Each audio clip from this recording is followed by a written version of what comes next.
Hi అండి. హ్యాండ్కి మనం పైపింగ్ అనేది ఇన్విజిబుల్ పైపింగ్ ఏ విధంగా వేయాలో చూపిస్తాను చూడండి.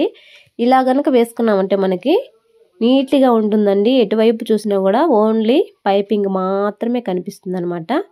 చూడండి, మనం కట్ చేసుకున్న హ్యాండ్ లైనింగ్ ఉంటుంది కదా, ఈ లైనింగ్ మీద మనం రెడీ చేసుకున్న ఈ పైపింగ్ ఇలాగా రెడీ చేసుకొని పెట్టేసుకోవాలండి. ఇప్పుడు ఈ విధంగా ఒక 1/2 ఇంచ్ ఖర్చు ఉండేలాగా చూసుకొని ఇలాగ పెట్టేసుకొని మనం పైపింగ్ రెడీ చేసుకున్నప్పుడు దగ్గరగా దారానికి దగ్గరగా కుట్టు వేస్తాం కదా, ఆ కుట్టు పైనే కుట్టు పడేలాగా వేసుకోవాలి. చూడండి, లెంత్ అనేది వెనకాల వైపున ఖర్చు అనేది ఒకే లెంత్ ఉండేలాగా చూసుకుంటూ ఈ విధంగా రెడీ చేసుకున్న పైపింగ్ని పెట్టుకుంటూ నీట్గా అంచునే కుట్టు పడేలాగా చూసుకొని కుట్టు అయితే వేసేసుకోవాలి. ఈ విధంగా నీట్గా ఇలాగ పైపింగ్ వేసుకున్నామంటే కనుక మనకి చూడటానికి కూడా నీట్గా ఉంటుందండి. ఇప్పుడు ఇలా పైపింగ్ అయితే వేసేసుకున్నాం కదా, ఇప్పుడు రెండవ హ్యాండ్కి కూడా సేమ్ ఇదే విధంగా పెట్టేసుకోవాలి.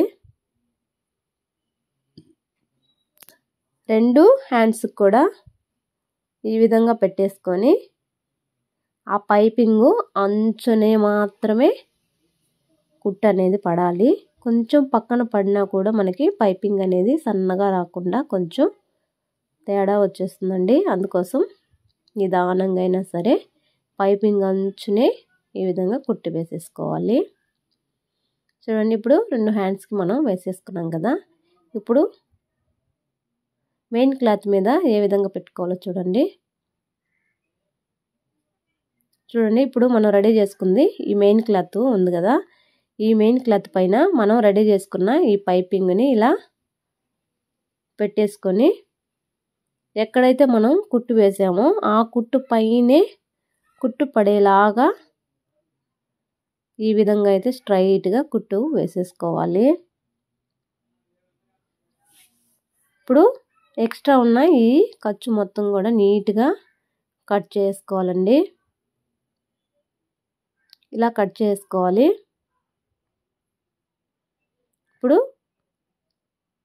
ఇలా ఓపెన్ చేసుకొని లైనింగ్ మీద అంచునే కుట్టు పడేలాగా వేసుకోవాలండి. చూడండి, పైపింగ్ అనేది మనకి ఎంత నీట్గా వచ్చేస్తుందో. ఈ విధంగా కుట్టు వేసిన తర్వాత ఈ విధంగా వీడియోలో చూపిస్తున్న విధంగా ఫోల్డింగ్ అయితే చేసుకొని టాప్ స్టిచ్ అనేది ఒకటి వేసేసుకోవాలండి పైన.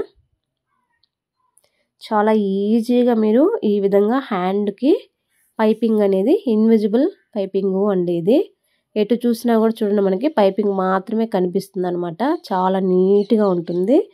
ఖచ్చితంగా ఈ విధంగా ట్రై చేయండి. మనకి పైపింగ్ వేయడం అయితే చాలా పర్ఫెక్ట్గా వస్తుంది. ఆ పైపింగు ఆ విధంగా కుట్టేసిన తర్వాత చుట్టూ ఉన్న లైనింగ్ మీద కూడా ఈ విధంగా కుట్టయితే వేసేసుకోవాలి.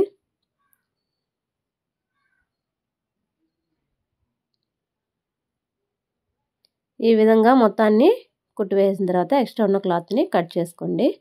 ఈ పైపింగ్ అయితే చూసారు కదా, ఇంత నీట్గా అయితే మనకి వస్తుందండి. ఖచ్చితంగా ట్రై చేయండి. వీడియో కనుక నచ్చినట్లయితే లైక్ చేయండి. అలాగే ఈ వీడియో ఎవరికైనా యూజ్ అవుతుంది అనే వారికి షేర్ చేయండి. మన ఛానల్ని సబ్స్క్రైబ్ చేసుకోండి.